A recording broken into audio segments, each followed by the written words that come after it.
building, right? May papasok, may lalabas. Okay? So let me start my topic about building. And they gave us a goal, the $75 million.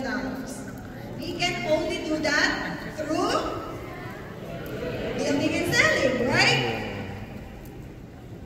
So BMIB means Best Month in Business or be motivated in building. Yes or yes?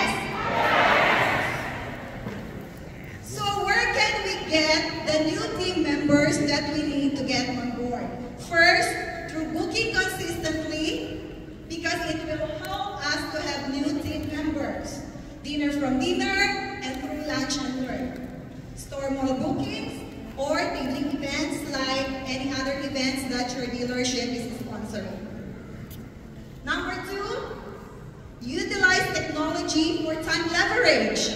There's a lot of people here who's very techy. You can do reels while you're cooking.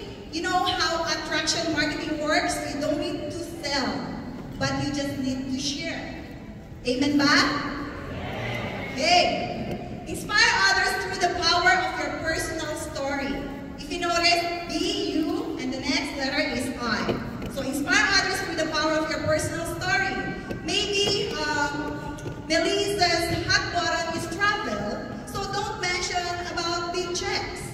Maybe Leonor's hot button is earning extra income, so you need to connect with them, or else you're not going to be in the same page. Okay?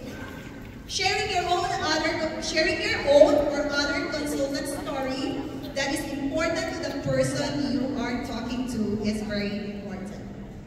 Letter L, learn to lead as a consultant, senior consultant, team member, and distributor. Be proactive by onboarding new team members whenever the opportunity arises. Because the dealer is not always around, but if you want to help to grow your dealership, you can do that initial creativeness, how you can really let them be on board. Invite Salad Master owners, non-owners, and booking partners to the open house. Open house is very important because it validates what we do, right? Some people that you didn't finalize the sale on the cooking show, when you bring them to your open house, they get excited. They turn into a new team member. And the last letter is D. Develop a habit of connecting with people instead of just communicating. Sometimes you keep on and you don't even know what's in their mind. We need to listen with our heart, right? So show genuine interest in the person you're speaking with and familiarize yourself with their wit. Expand your social and cultural horizons by joining different associations like Toastmaster, Chamber of Commerce, and facilitating connections with people from various backgrounds. Let's go out of our comfort zone na hindi lang puro Pilipino ang ating mga kachik at kamarites. Sabi nga ni Miss Donna, gossip success. Okay ba yun? Okay. In conclusion, I want to end with this analogy. Building is not easy. Would you agree with that?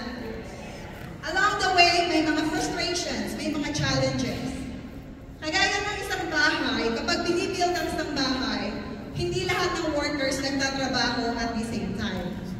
May namamatayan, mayroong nagkakasakit, mayroong seryosong nagtatrabaho, mayroong hindi. Para din sa isang dealership. Hindi pa pwedeng sabay-sabay nagtatrabaho. We wish that would happen, right? But we need to anticipate some challenges. Pero hindi tayo dapat ma-discourage to build. And in conclusion, Salad Master opportunity really is very important. As what James Stanley once said, opportunity is in the palm of our hands. We have $1 million business in the palm of our hands. So don't keep it to yourself. Blessing is something that you need to share. Ano yung tunog ng chips sa Pilipinas? Beep, beep, right? So gawin natin beef